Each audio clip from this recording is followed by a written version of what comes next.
आज स्वतंत्रता दिवस है,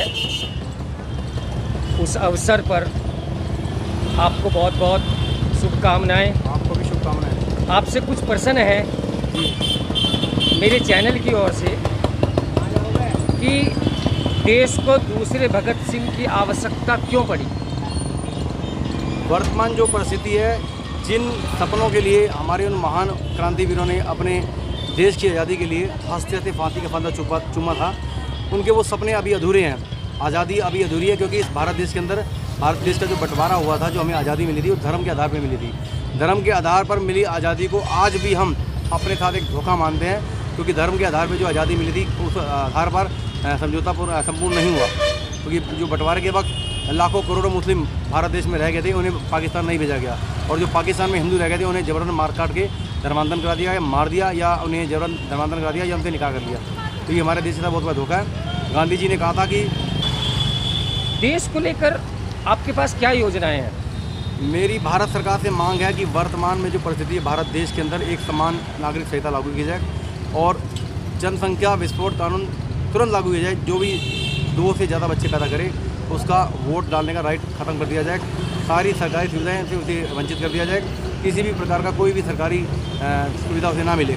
जब तक ये कानून नहीं बनेगा तब तक भारत देश के अंदर एक मजबूत देश की आधार नहीं रखी जाएगी, क्योंकि जिस प्रकार से देश के अंदर जनसंख्या विस्फोट हो रहा है, जनसंख्या विस्फोट से लाखों करोड़ों लोगों के ऊपर मौत करना बहुत बड़ा। सरकार कितनी नौकरियाँ दे देगी, कितने लोगों को रोजगार दे देगी, कितने लोगों की भरण पोषण की व्यवस्था करेगी। ज़मीनें खाली होती जा रही हैं, जो खेती की ज़मीन है भारत देश में जिस प्रकार से जनसंख्या विस्फोट हो रहा है, उससे खेती की ज़मीन जो है लगातार बंजर होती जा रही है। अगर ज़मीन बंजर होगी तो इतनी जनसंख्या जब विस्फोट होगी तो भुखमरी होगी। भुखमरी का दोषी कौन होगा? तो भारत देश को चाहिए, भारत सरकार को चाहिए तुरंत जनसंख्या विस्फोट कानून लागू करे और एक समान नागरिक संहिता पूरे देश में लागू करे। जो भी सनातन धर्म में सभी देवी देवताओं के हाथों में शस्त्र हैं, उससे हमें क्या प्रेरणा मिलती है? बिना शक्ति के भक्ति व्यर्थ है, सहो न अत्याचार सके, मांग रही बलिदान मातृभू, कर में लो तलवार सके।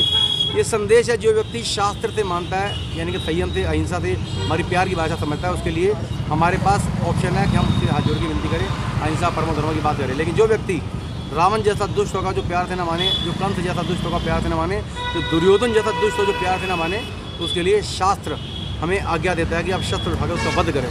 क्या अभी आपने कहा अहिंसा परमो धर्म, क्या ये दोहा सनातन धर्म को कमज़ोर नहीं कर रहा है? ये महात्मा गांधी ने अधूरा दोहा पूरे देश के युवाओं की नसों में भरा। ये पूरा मंत्र था अहिंसा धर्मो, अहिंसा परमो धर्म, आगे था धर्म अहिंसा तथा विश्वास, अर्थात अहिंसा हमारा परम भूषण है, परम धर्म है, लेकिन हिंसक हत्यारे का वध करना उससे भी बड़ा धर्म है। आजकल जो बांग्लादेश में हो रहा है, वर्तमान में बांग्लादेश में हो रहा है, वहाँ पर जो भीड़ तंत्र है वो हावी हो गया है, ना वहाँ सेना की चल रही है, ना वहाँ पुलिस प्रशासन की चल रही है। एक बच्चा, उसमें अल्पसंख्यक जो है प्रताड़ित हो रहा है और नाना प्रकार के समाचार देखने को मिल रहे हैं। एक बच्चा मदरसे में बढ़ रहा है, वो आतंकवादी बन रहा है। एक बच्चा शिशु मंदिर में बढ़ रहा है, संस्कृत स्कूल में बढ़ रहा है, वो भगत सिंह बन रहा है। दोनों तरफ विचारधारा खेला है। जो व्यक्ति जिस विचारधारा जुड़ेगा उसको फॉलो करेगा। उनकी 1400 साल से विचारधारा एक ही चल रही है। 1400 साल से वो एक ही नक्शे कदम पे चल रहे हैं, एक ही विचारधारा चल रही है, एक ही लक्ष्य है कि पूरी धरती को उन्होंने काफिरों से मुक्त करना है, दारुल हरम बनाना है। जब तक धरती पे एक भी काफिर जिंदा है तब तक उनका ये जिहाद जारी रहेगा। जिहाद का मुंह तोड़ जवाब देने के लिए तमाम सारे सनातनियों को आपस में एकजुट होना पड़ेगा। जातिवाद का ये जो भाषावाद का प्रांत वाला वेव है, ये खत्म करना होगा। जब तक इस देश के अंदर जातिवाद रहेगा, भारत अखंड नहीं हो सकता, भारत हिंदू राष्ट्र नहीं रहेगा, भारत सुरक्षित नहीं रहता। क्योंकि पूरे विश्व के बाद भारत से लड़ने के लिए एक ही कमजोर कड़ी है कि भारत देश के युवाओं को जातिवाद में बांट दो। जातियों के खिलाफ जो इन्होंने एक अभियान चलाया, इससे अंतर्राष्ट्रीय पैसा आ रहा है। इस पैसे की वजह से भारत देश में आपस में जहर घोला जा रहा है जातिवाद का, जिससे भारत को ये अखंड भारत बनने से रोक सके, विश्व शक्ति बनने से रोक सके। भारत की हजारों वर्षों से हिंदू सोया हुआ है, बिल्कुल ये कहा जाता है। तो क्या आपको लगता है कि हिंदू जागेगा? मेरी कोशिश है और भगवान की कृपा इसमें योगी मोदी पे है। जब तक योगी मोदी जिंदा है तब तक शायद कुछ जागने की उम्मीद जिंदा है। इन दोनों के रहते अगर भारत अखंड बन गया, भारत बन गया तो बन गया, अन्यथा आने वाले 10-15 साल में किसी तरह की दूर तो कोई ऐसी व्यवस्था नजर नहीं आती है। तो हिंदुओं को कमजोर करने के लिए कांग्रेस सरकार ने बहुत हथकंडे अपनाए। उन्होंने वक्फ बोर्ड बनाया, उन्होंने अपना सैकड़ों मुस्लिमों को कानूनी राइट दिए, 4 शादियाँ करने का अधिकार दिया, हिंदुओं को हिंदू मैरिज केवल एक शादी करने का अधिकार दिया।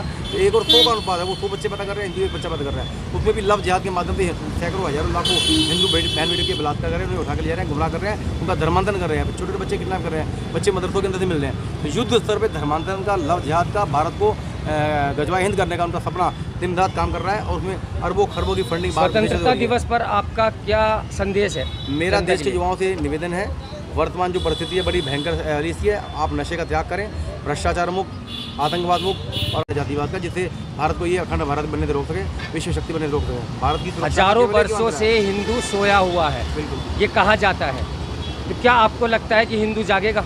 मेरी कोशिश है और भगवान की कृपा इसमें योगी मोदी पे है। जब तक योगी मोदी जिंदा है तब तक शायद कुछ जागने की उम्मीद जिंदा है। इन दोनों के रहते अगर भारत अखंड बन गया, भारत गुजरात बन गया तो बन गया, अन्यथा आने वाले 10-15 साल में किसी तरह की दूर तो कोई ऐसी व्यवस्था नजर नहीं आती है। तो हिंदुओं को कमजोर करने के लिए कांग्रेस सरकार ने बहुत हथकंडे अपनाए। उन्होंने वक्फ बोर्ड बनाया, उन्होंने अपना सैकड़ों मुस्लिमों को कानूनी राइट दिए, 4 शादियाँ करने का अधिकार दिया, हिंदुओं को हिंदू मैरिज करोड़ केवल 1 शादी करने का अधिकार दिया। तो 1 और 100 का अनुपात है, वो 100 बच्चे पैदा कर रहे हैं, हिंदू 1 बच्चा पैदा कर रहा है। उसमें भी लव जिहाद के माध्यम से सैकड़ों हजारों लाखों हिंदू बहन बेटियों के बलात्कार कर रहे हैं, उन्हें उठा के ले जा रहे हैं, गुमराह कर रहे हैं, उनका धर्मांतरण कर रहे हैं, छोटे छोटे बच्चे किडनैप कर रहे हैं, बच्चे मदरसों के अंदर से मिल रहे हैं। तो युद्ध स्तर पर धर्मांतरण का, लव जिहाद का, भारत को गजवा हिंद करने का उनका सपना दिन रात काम कर रहा है और उसमें अरबों खरबों की फंडिंग। स्वतंत्रता दिवस पर आपका क्या संदेश है? मेरा देश के युवाओं से निवेदन है, वर्तमान जो परिस्थिति है बड़ी भयंकर रीति है, आप नशे का त्याग करें, भ्रष्टाचार मुक्त, आतंकवाद के जहर को मुंह तोड़ जवाब दें, जातिवाद फैलाने वाले जितने भी राजनेता हैं उनका समाज बहिष्कार करें। जब तक देश में जातिवाद रहेगा इस देश का भला होने वाला नहीं है। और मैं कहना चाहता हूँ युवाओं से कि ऐ शहीदे मुल्को मिल्लत, मैं तेरे ऊपर निसार, अब तेरी हिम्मत की चर्चा गैर की महफिल में है, सरफरोशी की तमन्ना अब हमारे दिल में है, देखना है जोर कितना बाजुए कातिल में है। सरफरोशी की तमन्ना एक बार फिर लेकर आएंगे, मिटाने आए हैं जो हमको वो खुद ही मिट जाएंगी। है अगर वो तालिबानी तो हम भी हैं हिंदुस्तानी, खून खून है हमारा नहीं बहता है कोई पानी। सरफरोशी की तमन्ना फिर से जगाओ दोस्तों, देश को अपने जरा ऊंचा उठाओ दोस्तों। मातरम वंदे कहा और हंस के रस्सी चूम ली, मातरम वंदे कहा और हंस के रस्सी चूम ली। दास्तां उन शहीदों की घर घर गुंजाओ दोस्तों, दास्तां उन शहीदों की घर घर गुंजाओ दोस्तों। सरफरोशी की तमन्ना है तो सर पैदा करो, दुश्मने हिंदुस्तान के दिलों में डर पैदा करो। अरे फूंक दो, बर्बाद कर दो आशियां गद्दार का, उठो हिंद के वीरों एक बार फिर से इनकलाब पैदा करो, इनकलाब पैदा करो। वंदे सबसे रिश्ता, सबसे नाता, सबसे ऊपर भारत माता। अरे वो